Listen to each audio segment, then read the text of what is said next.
Hi, my name is Raisha, and my topic is positive psychology basics and learned optimism. So, first of all, let's get started with positive psychology. The founder of this concept was Martin Seligman. Positive psychology studies strengths, virtues, and the factor that contributes to a full and meaningful life. Seligman classified it as the scientific study of optimal human functioning that aims to discover and promote the factors that allow individuals and communities to thrive. After a couple of years, he finally simplified all these categories to the PERMA model, PERMA model. The stands for positive emotions, which build your physical, intellectual, and social abilities. The E stands for engagement. This involves the concept of flow. When an individual is experiencing flow, their concentration becomes intensely focused, and this results to the heightening levels of performance and creativity. The R stands for relationships. As humans, we are hardwired to connect with others. We have the need for connection, love, and physical and emotional proximity to others. The need for connection begins at birth. Human babies depend on each other depend on others to take care of them because they are unable to survive on their own. In addition, human develop and learn about life and navigating the world through interactions with other people and the perspectives they offer. The M stands for meaning. This means when you're using your your signature strengths and virtues in the service of of something much larger than you. The A stands for accomplishments.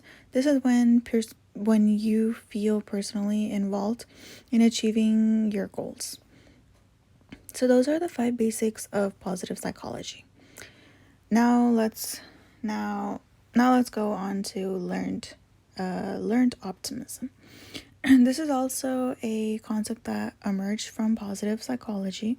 Learned optimism basically involves developing the ability to view the world from a positive point of view. Some of the advantages of this is you get better health outcomes, better mental health, a higher motivation, and a longer lifespan. So the main question is, how do you become more optimistic? Well, Seligman came up with the ABCD model to help us with that. The ABCDE model helps us challenge our beliefs and assumptions that might hold us back. This can be a tool to help us work through how we feel about scenarios with the new lens that helps us make sense of our situation more positively. The acronyms ABCDE refer to adversity, belief, consequences, disputation, and energization.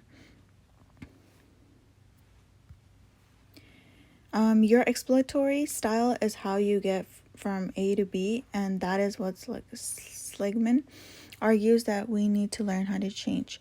There's where 1, 2, or all of the 3 P's come into play. Like for example here, I have 2 examples here. I'll go over one.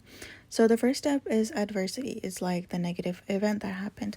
So you can see here, she did not make the choir, and that made her believe that she has a terrible voice and she's never going to be good at singing, which then leads to the consequences, the feelings of feeling sad and not being, and she just gave up on practicing. Now if we we were to change the B, C would be different. If the belief is different, then of course the consequence is going to be different. She wouldn't be feeling sad if she believed something differently. Now, I like to end with a quote. Success requires persistence. The ability is not to give up in the face of failure. I believe